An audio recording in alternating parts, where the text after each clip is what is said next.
J'aimerais maintenant ouvrir, s'il vous plaît, la parole de Dieu avec vous dans le livre d'Ésaïe. Ésaïe au chapitre 55. Ésaïe 55 et à partir du verset 6. Qui, au milieu de nous, a toujours raison d'entre nous? Celui qui a toujours raison dans son foyer, celui qui a toujours raison dans la maison, celui qui a toujours raison, qui lève la main. Comment, toi là-bas, t'as levé la main? Ah bon, parce que sinon je vais voir Maya, moi. Hein.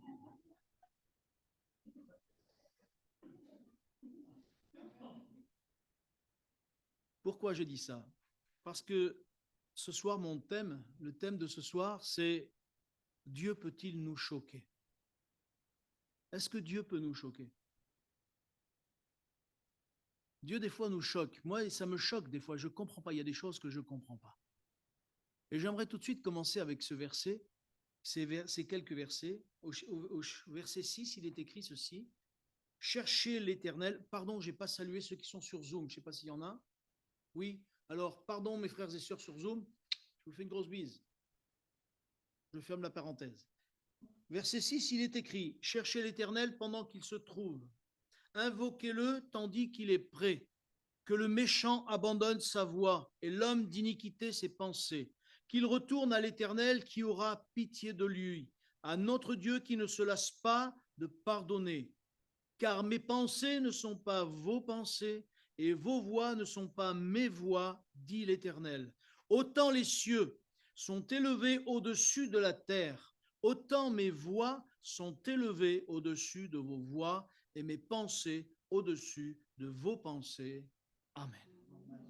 Quand on décortique un petit peu cela, on peut se poser la question, Dieu dit qu'il n'a pas les mêmes pensées que nous, il n'a pas les mêmes manières de voir les choses que nous, mais nous on pourrait dire, mais des fois on ne comprend pas parce que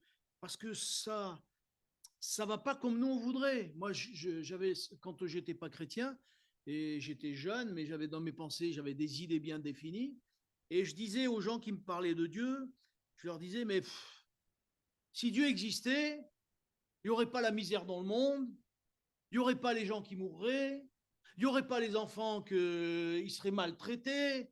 Voilà, si Dieu existait. Puis le jour où j'ai découvert Dieu, j'ai posé la question à Dieu et il m'a répondu. Je ne vais pas vous dire quoi, vous aimeriez le savoir. Hein. Bon. Eh ben, Dieu m'a fait voir les informations à la télé et moi je me plaignais toujours de la faim dans le monde. Et Dieu m'a montré ce jour-là qu'en Bretagne, ils avaient jeté à la mer des tonnes d'artichauts, des tonnes de pêche, des tonnes de pommes, parce qu'il y en avait beaucoup trop. Et que sinon, les prix étaient beaucoup trop bas. Alors, ils ont préféré les jeter à la mer. Quand j'ai vu ça, et je connaissais le Seigneur, j'ai dit, Seigneur, c'est pas possible, l'homme, il n'est pas comme ça. Et je suis tombé de haut, parce que je ne savais pas ces choses-là. Et après, en vieillissant, j'ai réalisé que régulièrement, pour que les prix augmentent, ils brûlent les choses pour que ce soit pas vendu. Sinon, ils sont obligés presque de les donner tellement il y en a. Alors, ils préfèrent en brûler, comme ça, il y en a moins, et comme ça, c'est plus cher. C'est Dieu qui fait ça? Est-ce que c'est Dieu qui fait ça? C'est pas Dieu qui conduit le camion. C'est pas Dieu qui dit au gars du camion, on va jeter ça à la mer. Non. Pour ça que Dieu dit, mes pensées ne sont pas vos pensées. Et ce soir, j'aimerais vous montrer combien des fois, au travers de la parole de Dieu, Dieu peut nous bousculer. Dieu peut nous bousculer, mais il y a une raison à cela. Il y a des choses que nous ne comprenons pas avec nos pensées à nous, parce que nous n'avons pas les pensées de Dieu. Nous croyons des fois tout savoir, nous croyons tout connaître, mais même les scientifiques, ceux qui sont vraiment scientifiques, ils disent, mais on sait qu'au-dessus de nous, il y a quelque chose. On ne sait pas quoi parce qu'ils ne veulent pas lui donner un nom, parce qu'ils ne savent pas, ils ne veulent pas trop s'engager. Or, certains s'engagent. Je me rappelle ce frère qui était scientifique, qui est devenu pasteur. Il est mort maintenant, ça fait des années. Mais quand il vous parlait de la création de la Terre, moi j'ai compris que le quart de ce qu'il a expliqué. Parce qu'il a commencé à sortir des des définitions, des trucs, des pourquoi et pourquoi pas. Au bout d'un moment, j'étais noyé par ça, tellement c'était scientifique son truc. Mais c'était un gars qui connaissait, il avait découvert Dieu, il disait, mais Dieu est merveilleux. On n'a pas idée combien les choses infiniment petites ou grandes, combien c'est Dieu, il n'y a que Dieu qui peut les faire. Et ce soir, j'aimerais vous dire, même si Dieu nous choque, s'il fait quelque chose ou s'il permet quelque chose, il sait ce qu'il fait. Parce qu'il sait tout. Il connaît tout. C'est pour ça qu'on dit que Dieu, il est omniscient. Vous savez ce que ça veut dire, omniscient? Il sait tout. Il connaît tout. Il n'a pas besoin qu'on lui balance des balivernes. Avant même qu'on lui dise, il sait déjà ce qu'il y a dans notre cœur. Et Jésus, c'est pour ça que les pharisiens, ça les agaçait. Parce que avant même qu'il commence à parler, Jésus parlait une parole et pam, il est déstabilisé. Et combien déjà à son époque, Jésus bousculait. Et combien à cause de certaines personnes qui ont été bousculées parce que Jésus a dit des choses, ils ont laissé tomber la foi, ils ont laissé tomber Jésus. Et ce soir, j'aimerais vous dire, même si un jour Dieu vous bouscule, même si un jour Dieu ne fait pas ce que tu veux, ma sœur, ce que tu veux, mon frère, soumets-toi à lui. Parce que si tu ne te soumets pas à lui, le plus malheureux, ce sera toi. La plus malheureuse, ce sera toi. Alors bien sûr, il y a des choses qu'on n'aime pas.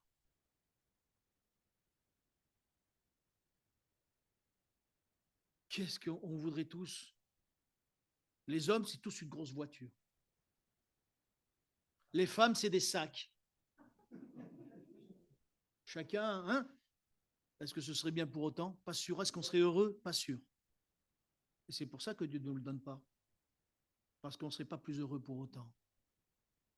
J'aimerais lire avec vous, s'il vous plaît, dans l'évangile de Jean, au chapitre 6.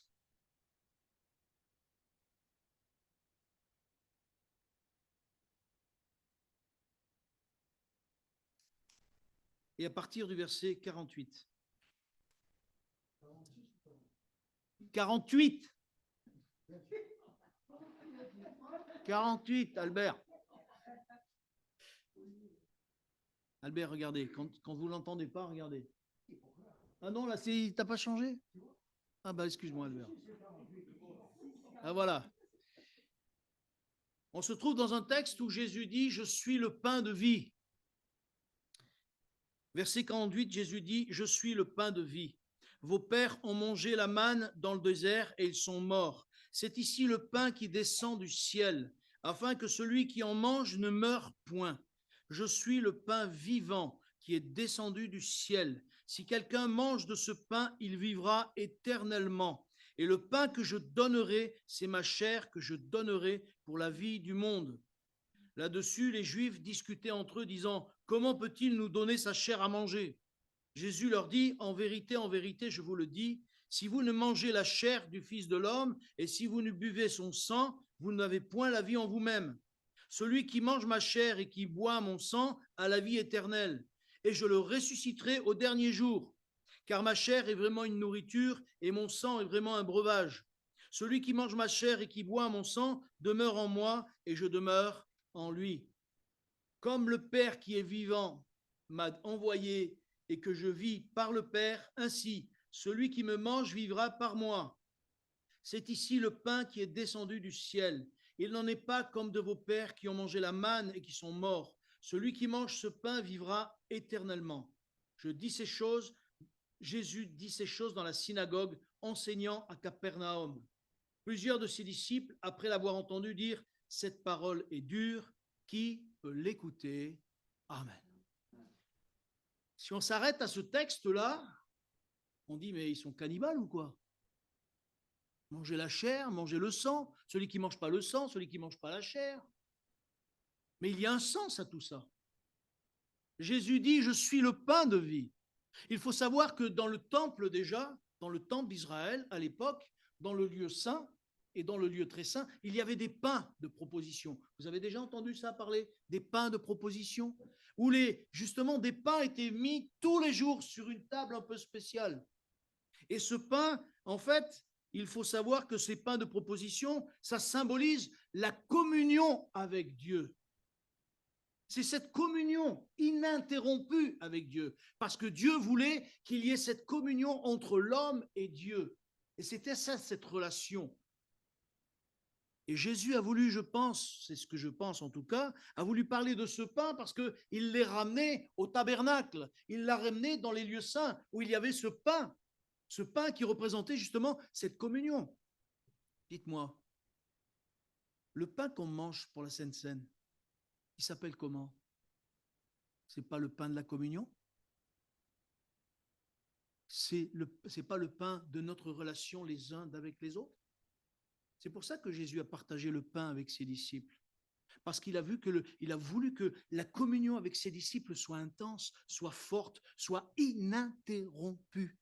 Vous savez ce que ça veut dire, ininterrompue, qui ne s'arrête jamais, elle est pour toujours. Et Dieu voudrait que nous ayons justement cette communion avec lui, qui soit ininterrompue. C'est pour ça qu'il dit qu'il est le pain de vie. Mais c'est sûr qu'on ne va pas manger la chair de Jésus, mais c'est une image. Parce qu'il est le pain de vie, il est celui qui nous relie à Dieu. Il est celui qui est entre Dieu et nous. Il est celui qui, justement, au travers de la croix, nous donne la possibilité d'être en communion avec le Père. Il est ce pain de vie parce que chaque fois qu'on s'approche de Jésus, on s'approche du Père au travers de la croix. Et il est ce pain de vie. C'est pour ça là que dans la prière, vous savez, de Jésus, qu'est-ce qu'il dit? Vous avez déjà oublié?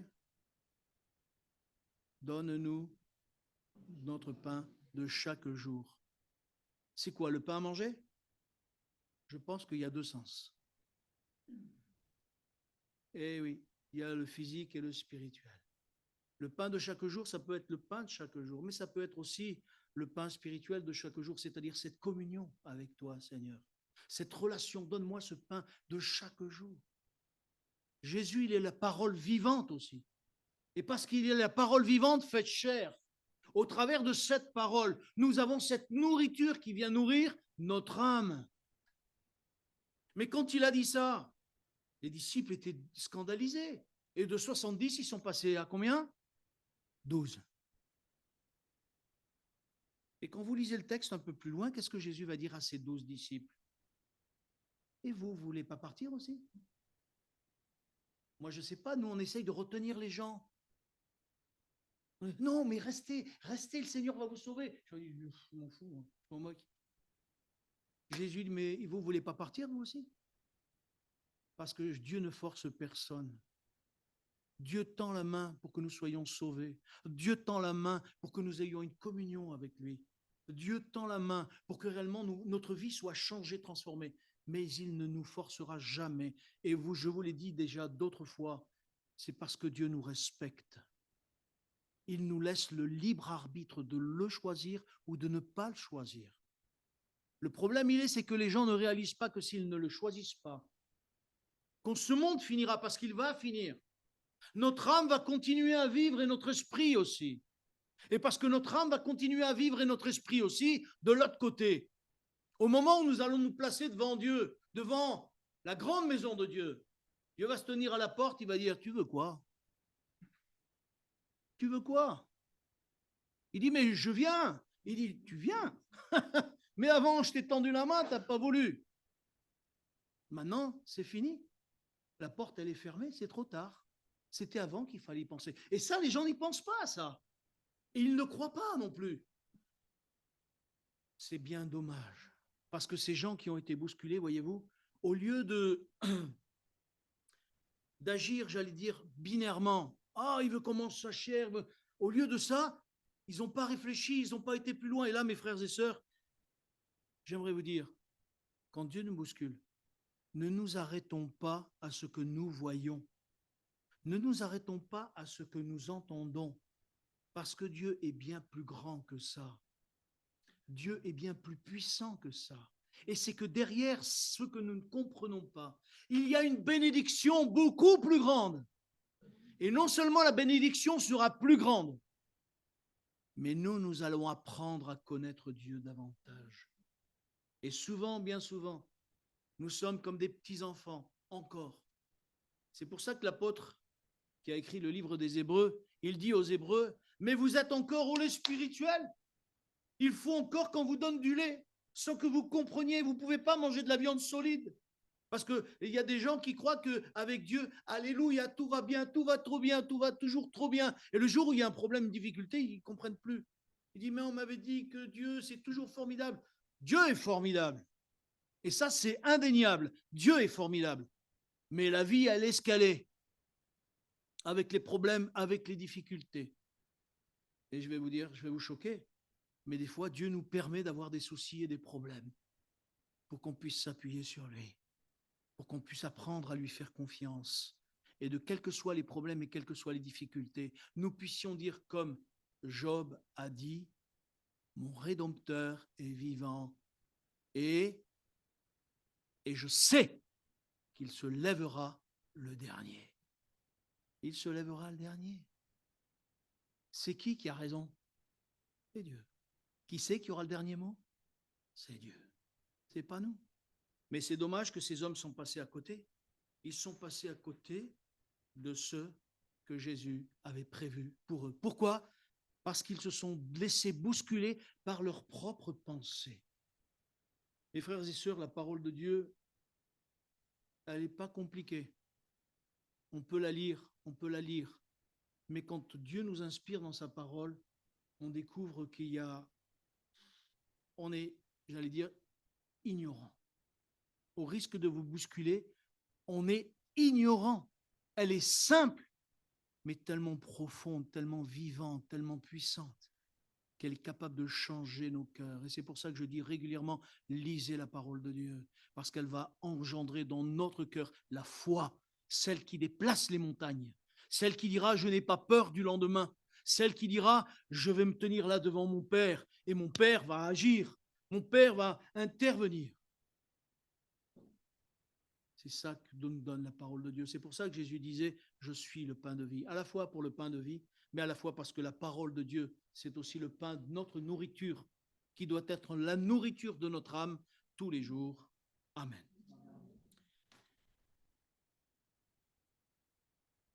Alors bien sûr, je ne vais pas tout, parce que je me suis rendu compte qu'en pensant aux choses, quand Jésus choque, il va choquer certains moments, il va choquer fort.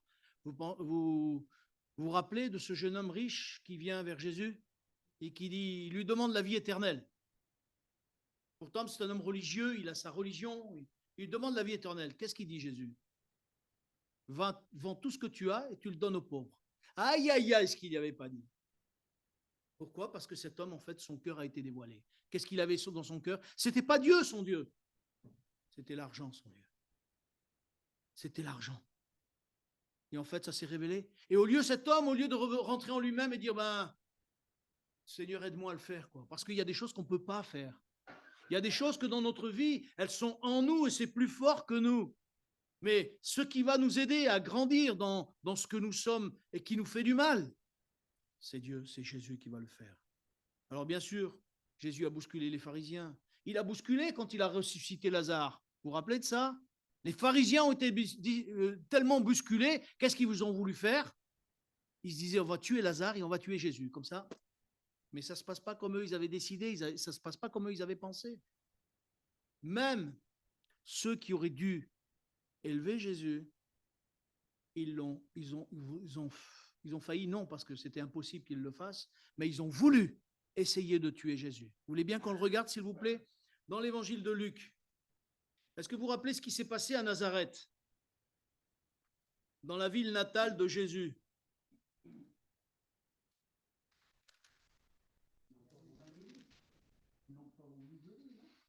Bien plus que ça, mon frère.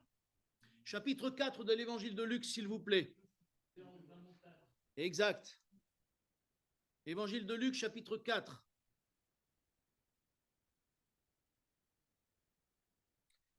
Jésus va prendre le rouleau du livre, il va le lire, il va lire dans Ésaïe, où il dit que, justement, il est celui qui doit venir pour faire des miracles, pour donner aux aveugles la vue, etc., etc. Et il dit, voilà, cette parole, elle est accomplie. Et il leur dit, c'est moi. Il leur dit, c'est moi. Les gens disent, mais il est fou celui-là. On le connaît. On connaît son père, on connaît sa mère, on connaît ses frères et sœurs. Mais qu'est-ce que tu nous racontes comme bêtises? Et on va les lire à partir du verset 20, même 21. Alors il commença à leur dire, 4, 21 s'il vous plaît, il commença à leur dire, aujourd'hui cette parole de l'Écriture que vous venez d'entendre est accomplie. Et tous lui rendaient témoignage. Ils étaient étonnés des paroles de grâce qui sortaient de sa bouche. Ils disaient, n'est-ce pas le fils de Joseph? Jésus leur dit, sans doute vous m'appliquerez ce proverbe, médecin, guéris-toi toi-même. Vous me direz, fais ici, dans ta patrie, tout ce que nous avons appris que tu fais à Capernaum. Mais ajouta-t-il, je vous le dis, en vérité, aucun prophète n'est bien reçu dans sa patrie. Verset 28, s'il vous plaît. On saute au verset 28 parce que ce serait trop long et le temps passe vite. Ils furent tous remplis de colère dans la synagogue lorsqu'ils entendirent ces choses, et s'étant levés, ils le chassèrent de la ville, ils le menèrent jusqu'au sommet de la montagne sur laquelle leur ville était bâtie, afin de le précipiter en bas. Mais Jésus, passant au milieu d'eux, s'en alla. Amen. Voilà encore des gens qui avaient la possibilité de toucher Jésus, de voir Jésus faire des miracles. Ils l'ont fait quoi? Ils ont voulu le provoquer. Et quand on provoque quelqu'un, ça veut dire qu'on ne croit pas en lui. Et vous savez, on ne provoque pas Dieu. On ne provoque pas Jésus. Lorsque Dieu permet qu'il nous bouscule, ne le provoquons pas. Ne provoquons pas Dieu comme si on était des gens importants ou si on était costauds. Non, restons humbles devant Dieu. Parce que l'humilité, nous dit la parole, elle précède la gloire. Mais l'orgueil, parce que résister à Dieu, c'est orgueilleux ça. Attendez, réalisons qu'il est le Tout-Puissant. Il a juste à faire ça sur nous. Et pouf, on disparaît. Hein. Alors, ne lui résistons pas, restons humbles. Parce que même si Dieu ne permet pas des choses, croyons simplement ce qu'il nous dit dans sa parole. Ne restons pas incrédules. Alors bien sûr, ça nous arrive à tous de dire, Seigneur, j'ai prié, tu n'as pas répondu, pourquoi tu n'as pas répondu? Est-ce que Job un jour a su pourquoi Dieu n'a pas exaucé comme lui Job voulait? Pourquoi Dieu a permis que Job perde ses 10 enfants? Je ne peux pas l'expliquer. J'ai ma théorie des choses, si je puis dire ma théorie. Est-ce que c'est la bonne? Je ne sais pas. Mais une chose est sûre, c'est parce que Job s'est soumis à Dieu. Il y a deux choses qui lui est arrivées. La première, c'est que parce qu'il s'est soumis à Dieu, Dieu s'est révélé encore plus à lui. Parce qu'il va dire, mon oreille avait entendu parler de toi, mais maintenant, mon œil t'a vu. Il est passé à un niveau, j'allais dire, est-ce qu'il y a des niveaux supérieurs? Non, mais comprenez ma pensée. C'est qu'il est passé au-dessus. C'est-à-dire qu'avant, il entendait parler de Dieu, il avait entendu parler. Mais là, il a eu un contact direct avec Dieu. Parce qu'il ne s'est pas rebellé, mais parce qu'il a été soumis à Dieu. Parce qu'il s'est soumis. Dieu est venu lui parler. Et ça, c'est la première des choses. Et mes frères et sœurs, ce serait formidable que le Seigneur Jésus, par son esprit, visite chacun d'entre nous ce soir et visite l'Église, que ce soit Vienne, Givors, Saint-Chamond. Parce que le jour où Dieu va nous visiter, je vais vous dire, on n'emmènera pas large. Ça, c'est sûr. Mais qu'est-ce que ce sera? On se croira des yeux au ciel, hein, je peux vous le dire. Est-ce que quelqu'un a déjà été visité de Dieu dans l'Église? Ici. Levez la main. Qu'est-ce que j'appelle visiter? Visiter, c'est que quand la présence de Dieu descend sur toi, tu n'as plus l'impression d'être sur la terre. Et quand tu sors de là, tu dis, mais qu'est-ce que je fais encore là? Pourquoi je ne suis pas parti? Parce que la présence de Dieu, elle te fait oublier le temps, elle te fait oublier qui tu es. Tu n'as qu'une chose, la présence de Dieu qui te comble. C'est ça que je parle. Pourquoi je parle de ça? Parce que moi, je l'ai vécu rue Robert. On a vécu rue Robert des choses un peu particulières. Dimanche matin, je peux vous dire que je ne savais pas l'heure qu'il était, mais on serait resté jusqu'à 5 heures de l'après-midi, ça aurait été pareil. Hein. Heureusement que le pasteur a dit, bon, alléluia, amen, on arrête, il est midi, on arrête, parce qu'il ne voulait pas que... Mais Non, c'est pas qu'il avait faim, je pense qu'il a voulu être raisonnable. Mais moi, je ne serais pas parti. Hein. Moi, je ne serais pas parti. Et je suis sûr qu'il y en a plusieurs qui ne seraient pas partis. Hein. Parce que la présence de Dieu, quand elle vous visite, je peux vous dire que ça change notre mentalité. Hein. On n'a qu'une envie, c'est d'être avec lui. Et c'est pour ça que je dis, mes frères et sœurs, nous devons tout faire pour que nous puissions nous soumettre à Dieu. Seigneur, tu permets, je te fais confiance. Je crois que tu n'as pas changé, je crois que tu vas encore agir, je crois que tu vas encore te manifester. C'est dommage que cette ville de Nazareth n'a pas su saisir ces choses-là. Je vais essayer d'aller vite encore.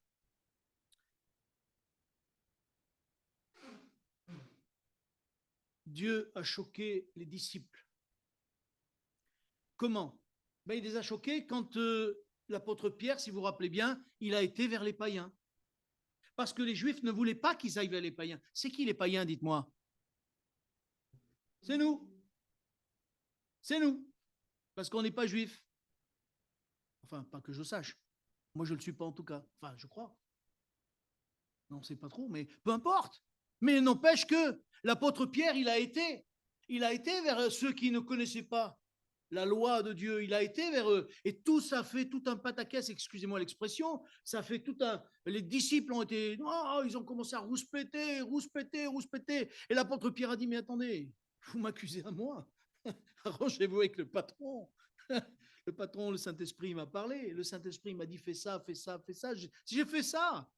Et avant même que je puisse dire quelque chose, le Saint-Esprit est descendu sur chacun d'eux. Ils ont été visités, baptisés dans le Saint-Esprit, et moi, j'ai rien fait. Et quand ils ont entendu ça, ils se sont dit, mais alors, vous le lirez dans les Actes des Apôtres, ils vont dire, mais alors, Dieu veut sauver aussi les païens. Ça les a bousculés de savoir que Dieu voulait sauver tous les hommes. C'est pour ça que l'apôtre Jean dit, car Dieu a tant aimé le monde qu'il a donné son Fils unique, afin que quiconque croit en lui, quiconque croit en lui, ne périsse pas, mais qu'il ait la vie éternelle. Voyez tous ces exemples. Est-ce que Dieu n'a pas choqué les disciples quand il a choisi l'apôtre Paul comme disciple? L'apôtre Paul, c'était l'assassin de service, excusez-moi l'expression, mais il prenait les disciples, il les mettait en prison, certains il les tuait, il a fait tuer Étienne, il était d'accord avec le meurtre d'Étienne. Et Dieu va choquer tout le monde parce que le seul qui va prendre pour... D'ailleurs, qui c'est qui a écrit les livres, les épîtres et tout ça, où il y a toute la loi de Dieu bien détaillée dans la grâce? C'est l'apôtre Paul. Et Dieu a choqué tout le monde en choisissant l'apôtre Paul. Quand on réfléchit à ça, on se dit, mais Seigneur, tu bouscules nos pensées. Parce que tu choisis des gens que nous, on n'aurait pas choisi. Mais toi, tu vas les choisir. J'aimerais vous dire, mes frères et sœurs, Dieu vous a choisi. Dieu vous a choisi. Est-ce que nous réalisons que Dieu nous a choisis? Et pourtant, si on décortiquait notre vie, qui c'est qui aurait choisi? Moi, je ne me serais pas choisi, je peux vous le dire. Moi, je ne me serais pas choisi, pourtant Dieu est venu me choisir. J'aimerais vous dire, quand Dieu nous bouscule, il a une raison. Il a toujours une raison qui vienne nous, peut-être, comment dire, nous interroger, nous interpeller. Et peut-être qu'en ce moment dans ta vie, ma sœur, mon frère, tu as des choses qui t'interpellent, qui te bousculent. Si tu es bousculé, c'est parce que Dieu veut te dire quelque chose. C'est parce que Dieu veut t'aider à réfléchir. Parce que quand on vit trop bien, on ne réfléchit pas. Quand on vit trop bien, on vit tellement bien, on vit tellement bien dans notre suffisance et dans notre... C'est à l'aise, c'est tranquille. Alors, mais quand on est bousculé, on dit, mais qu'est-ce qui se passe? Et si on s'approche de Dieu, Dieu va nous dire, voilà ce qui se passe. Je t'ai bousculé pour que tu saches que. Pour que tu saches que. Et pour que tu apprennes encore. J'aimerais vous dire, Dieu a bousculé en son temps. Vous vous rappelez Blandine? Ça vous parle, Blandine? Martyr. Vous savez ce qui lui est arrivé à Blandine? Les lions ont refusé de la manger. Ils l'ont mis sur une chaise chauffée à blanc. Elle n'a pas brûlé. Ils ont essayé de la noyer. Elle ne s'est pas noyée. Et finalement, ils l'ont attachée sur un taureau et elle est morte. Parce que le taureau, je ne sais pas ce qu'il a fait, et elle est morte. Avec tout ça, Dieu a bousculé de l'époque. Est-ce qu'a fait qu'ils se sont tournés vers Dieu? Non. Quand les hommes sont durs de cœur, ils sont durs de cœur. Et des fois, si Dieu nous bouscule, c'est pour nous dire, mais réalise, je veux me servir de toi, je veux te sauver, je veux faire de toi une nouvelle créature, je veux faire de toi quelqu'un qui marche avec ton Dieu. Oui, mon frère, je sais, tu l'as vécu, mais tu n'aurais pas vécu ça, est-ce que tu seras au Seigneur aujourd'hui? Ben voilà. Alors je ne vais pas vous dire si un jour il a l'occasion, on vous le racontera. Il s'est pris une voiture sur lui. Donc, vous voyez, des fois, Dieu bouscule, mais parce qu'il veut nous sauver et parce que Dieu nous aime. Vous savez que Dieu vous aime? Est-ce que vous savez que Dieu vous aime? Et il m'aime à moi aussi d'ailleurs. Hein. Je dis vous, mais moi aussi il m'aime. Hein. Pas exagérer non plus, d'accord? Pour finir, comment? À moi, merci, c'est gentil. Pour finir, j'aimerais vous dire que dans tout ce que, quand Dieu nous bouscule, et vous chercherez dans la parole de Dieu tous les gens qui ont été bousculés,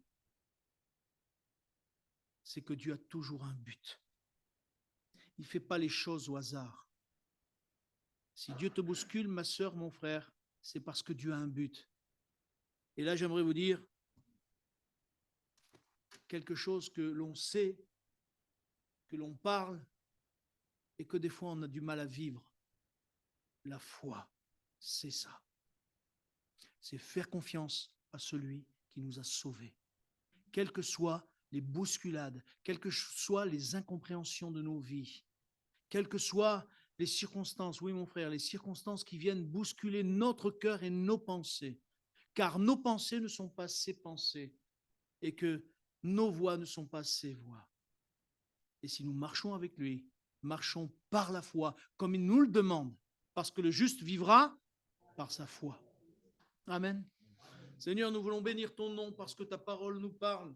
C'est vrai que tu nous bouscules des fois, mais tu nous bouscules parce que tu nous aimes, tu nous bouscules parce que tu veux nous faire aller de l'avant, tu nous bouscules parce que tu veux nous montrer combien tu es bon pour nous et combien parfois nous passons à côté de ta bénédiction parce que nous sommes durs de cœur, parce que nous sommes sans intelligence et nous croyons que nous connaissons les choses. Seigneur, pardon et viens nous aider, s'il te plaît, viens nous aider à nous rapprocher de toi. Notre Père, dans le nom de Jésus, sois glorifié. Jésus, à toi toute la gloire pour ce que tu as fait. Amen. Que le Seigneur soit béni.